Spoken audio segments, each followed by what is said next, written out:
Bonjour! L'exemple qui suit se retrouve dans votre livre à la page 168. Il s'agit de la question 3 de l'exercice 3.3.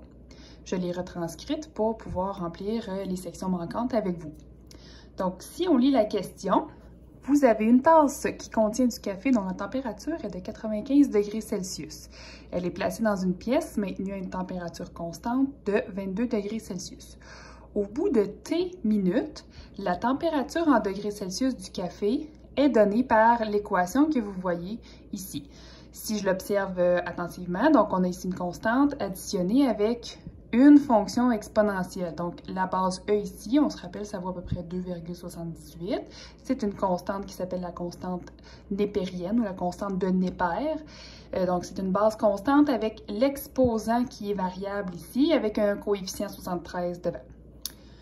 La première question qui vous est demandée, c'est de déterminer dt. Donc, dérivée de la température. Le grand T, c'est pour température. Le petit t, c'est pour le temps qui passe. Donc, on le constate ici parce que le petit t, dans la parenthèse, c'est le temps.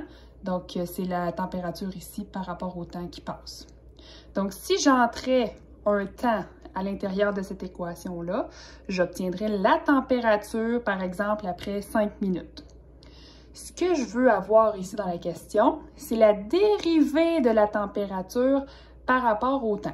Donc, d'avance, on sait que les unités de mesure, ça va toujours être les unités de mesure de la variable y ou la variable qui est dépendante par rapport à la variable dépendante. Donc, ici, c'est notre x, mais pour le contexte, on a mis d'autres lettres. C'est exactement le même principe.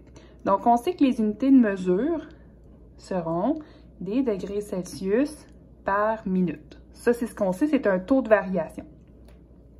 Maintenant, pour avoir la dérivée de ça, il faut sortir quelques formules. Ici, ça ne sera pas tellement lourd ni complexe, vu qu'on a un plus entre une constante et une fonction exponentielle que juste un coefficient, donc ce ne sera pas tellement lourd.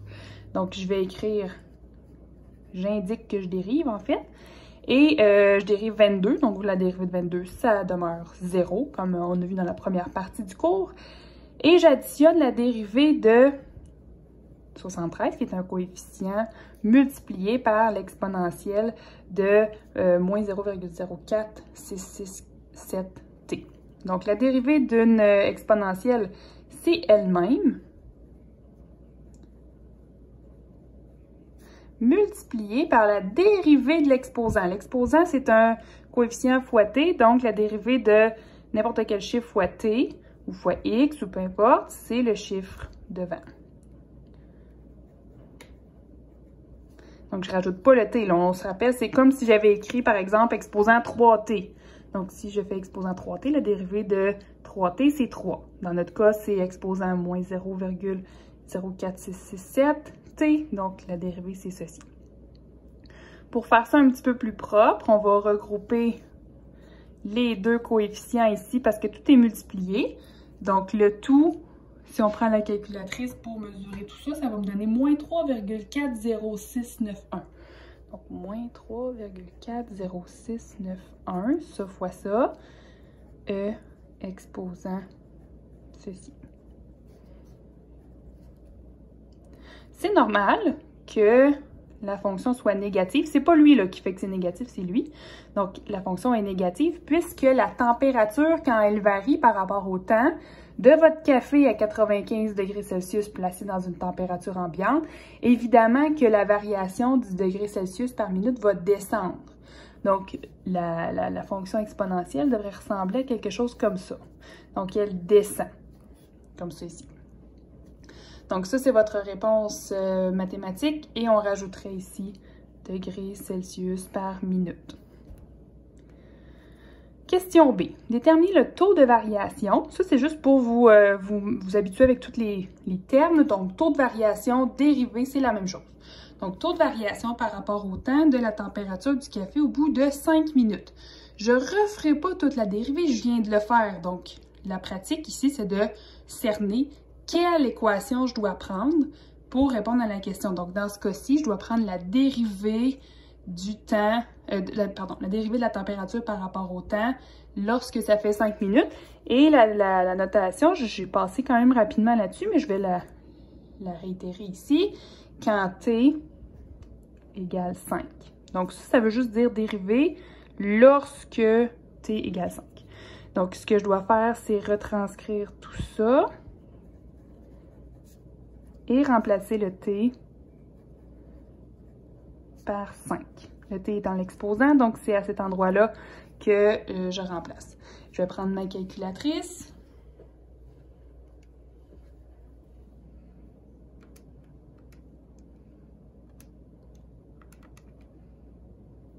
Le E se retrouve généralement en haut du ln ici.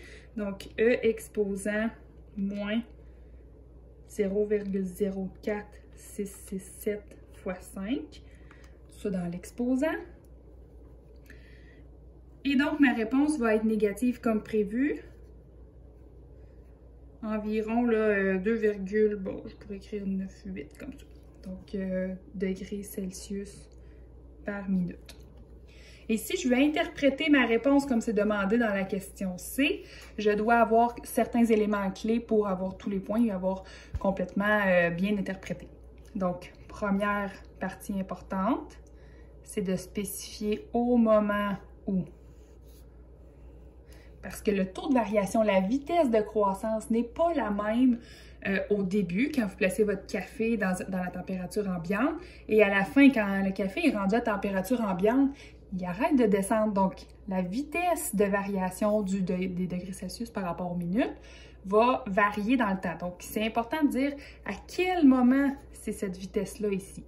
Donc, au moment où le café a passé 5 minutes à température ambiante,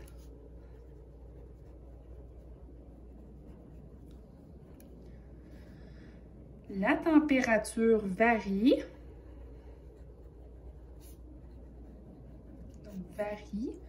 de moins 2,698 degrés Celsius par minute. Encore mieux, j'aurais pu écrire au lieu de varie, j'aurais pu écrire diminue à un rythme de.